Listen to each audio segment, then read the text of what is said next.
Hi, I'm Harley. So I'm going to start off by saying that to get all of this done has been quite a feat. I had to plug my phone into a battery pack because I forgot to charge it. And then to get this dang light to turn on, I had to plug it into this power pack I have back here, which I got from our electric company as a free gift. Now I understand why it was free. It's a fucking mess. You have to, I'm going to show you. So you have to have something plugged in here to get anything else to work. And then you're supposed to be able to go sequentially this way. I tried plugging the damn light into 4 different things. Now it's plugged in to a set of Christmas lights, which I'm pretty sure you're not supposed to do that. That's probably really not, electrically safe. But fortunately, this light doesn't need to be on for long because hopefully I won't ramble and I'll try to make the light a little bit better now that I can sit still. Hopefully. But see, even this I have to kind of rig. It's balancing against my leg. This is how high tech I am over here. I'm awesome. Whoa! Nope, see, there it goes. It's moving. It's going. This might not work out well. We'll see. So today, my goal was to talk about The Walking Dead, issue 28. It has been out for a while, so I think it's fair to assume that there will be spoilers. You probably all have read it, and I'm the last one getting to it. I've actually had the book for probably 2 or maybe 3 weeks, but I don't like to read it a little bit at a time and then have to come back to it. I like to be able to sit down and just read the whole thing, which really doesn't take that long. It's 45 minutes, maybe an hour, and I'm through it. But finding that time to do that can be a challenge. So I finally got to it. I finally got around to it, and I really like this one. It was really, I feel a fast read, even compared to normal, just because the whole thing is 99% action. Now, where we left off in issue 27, the Whisperers had, basically the battle between the Whisperers is pretty much over. Alexandria thinks that they have won, or most of Alexandria thinks that they have won. And Dwight heads back to tell Rick that, they've won, they think it's done, that the Whisperers should be gone now, that this is just one more thing they can put on the back burner because they can just go on about daily life. And Rick has to break the news to them that no, it's not done. If you only killed a couple hundred dead, then it's not over, because there was an ocean of dead, and the Whisperers have basically set them on a course to run into Alexandria. That's their MO. That's what they plan to do, to get rid of Alexandria and to take revenge for them killing Alpha. So Rick, knowing this, tries to get Alexandria ready. He tries to prepare them that they have to be ready to fight. They have to come up with a plan. They can't take on thousands of walkers. There's just not a way. The walls won't stand up to that kind of assault. They don't have the bullets. They don't have the manpower. So Eugene comes up with a plan that they can divert them. He wants to try to move them to the ocean. So he thinks of it kind of like lemmings. If he can just get a few to start walking off the cliff at the edge of the ocean, then the rest will follow because they'll hear the noise. Zelda, lay down. Down. She's going to come say hi. So it'll be they'll follow each other off the cliff, because the noise of one splashing and falling into the ocean will cause the rest of them to want to follow that noise. However, there's so many of them, they get easily distracted, right? So any noise at the front, Zelda, lay down. You're not helping. Hi, baby. You need to lay down. Come on. Go on. Thanks, baby. Can you lay down now? I don't want to kennel you. Come on, lay down. So the walkers at the front will follow the noise of the ocean, but there's thousands of them. So any noise that's at the back that they hear, whether it's gunshots, whether it's horses, whether it's just other people walking by, It could be birds. I mean, it's any little sound, it's making walkers stray off. And once those stray off, it's lemming mentality. The other ones kind of follow. So they're splitting into groups, but not enough to make them not be a scary force to be reckoned with. I'm running out of words. So Eugene comes up with a plan to break into groups basically try to pull off 100 at a time, get them to the ocean, and then go back and round up another 100 and another 100 and another 100. And he figures if they can just do this all day, if they can have teams of 2 rounding these zombies and getting them to go to the ocean, eventually whatever attacks Alexandria will be manageable. They'll be able to hopefully reinforce the walls. They're going to use the gate to stab them, to try to, eliminate some that way. And it will, hopefully withstand. So most of this book is just that. It's organizing the battle plan, organizing what they need to do.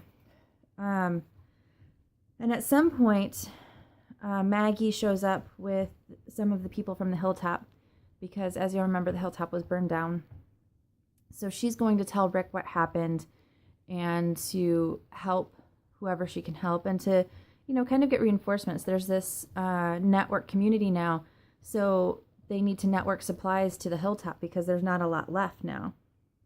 And upon doing all of this, some of the people from the Saviors show up, and they see what's going on, but they don't help. They actually just stand back and very deliberately plan to just let it happen. At one point, Rick and Negan are stuck together in a house. Eventually the gate breaks, the walkers get in, so everybody kind of scrambles and just takes whatever cover they can.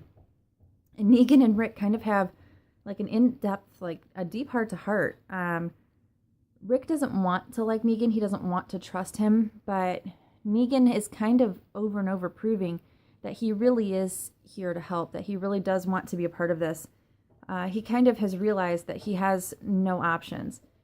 What Rick built is much better than what he had built, what Negan had built. So to be able to live in this world and not abandon everything that he's known for however long, Negan realizes that Rick's plan is better, and that he's kind of swallowing his pride and saying, I can still be me, but I can help you be you better. We're each killers. We've each done terrible things. And Rick acknowledges, he's like, I know I've done horrible things. I don't want to live this kind of life, but this is the world we live in now, and hard choices had to be made.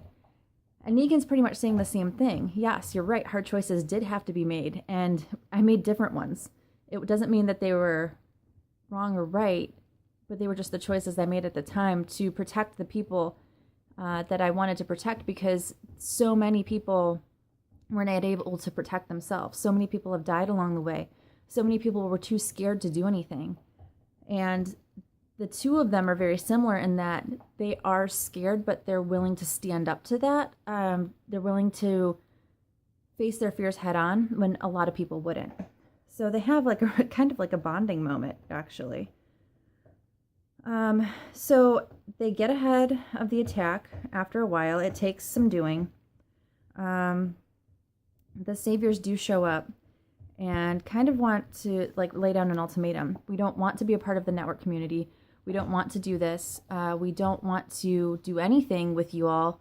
And but they don't really have a plan either. They don't say what they want to do either. And Rick keeps asking, well, what do you want? You don't want to be a part of us, okay, but what do you want? And the thing is, I don't think they know. I think they're just so used to fighting and so used to taking and so used to just killing those around them that this kind of peaceful calm that has come over the network communities is unsettling to them. They just feel like it's a sham, like it's not going to last, or that it's not real. So it's interesting to see, like, when somebody has been fighting for so long, that they have a really hard time stopping. And I think that's really the bottom line here, is that they just don't know a different way to be. Now the sad part, and this actually made me cry, the sad part of this is that when they are rounding up all these zombies and getting them out of the way, uh, Andrea gets bit. And she's able to make sure that Alexandria and the Hilltop people, that their people are safe, that they've diverted the zombies and gotten them to jump off the cliff and everything. But it cost her life. And, you know, it affects everyone around them. Rick is losing, you know, another love. Shoot, what's Rick's son's name again? Why can't I remember this? Carl. Carl is losing his mom again.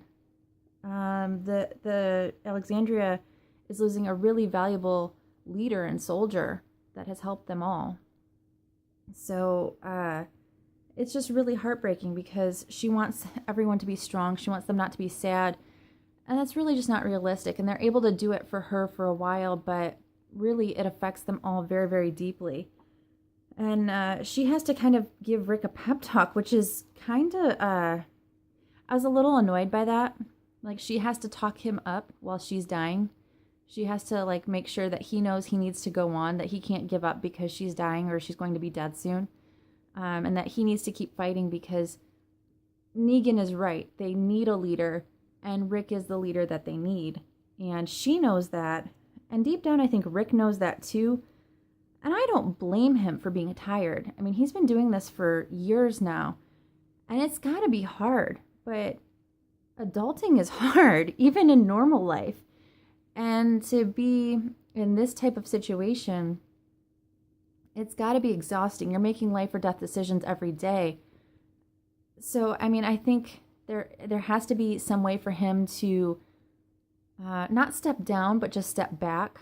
Maybe start letting Carl lead more. I know Carl's young, but he's almost an adult at this point, right? I mean, he's got to be close to 18. And really, he's shown that he is a good leader. He's had a good leader to teach him a good way to do things.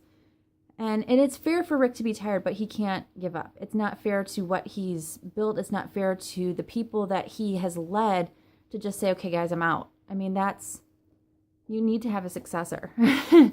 And it's not fair for Rick necessarily. It's just the way society is built. They need a person. We need a person that tells us that we're going to be okay. It's been like that for eons. I mean, really, there's always been kings and queens. There's been presidents. There's been dictators. There's been emperors. There's always been someone there in our human history. It's in our nature. So to have a strong leader is important, and especially now.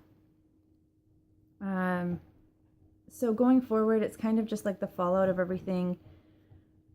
The fallout of the saviors deciding, oh, maybe they don't really want to fight. Rick dealing and everybody dealing with Andrea's death. And Rick is really torn up, and it's understandable. He should be torn up. I really enjoyed this one. It was, like I said, a really fast read. It was a really emotional read. I don't know that the Whisperers are done just yet. Like, I'm not counting them out. I'm not exactly sure if they are going to come back right away or if there's going to be some other, like, Rick issue that is what the next book focuses on.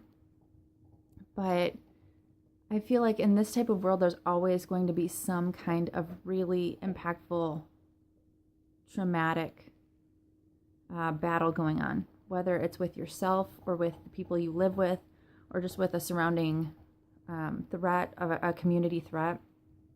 I think there's always some kind of conflict.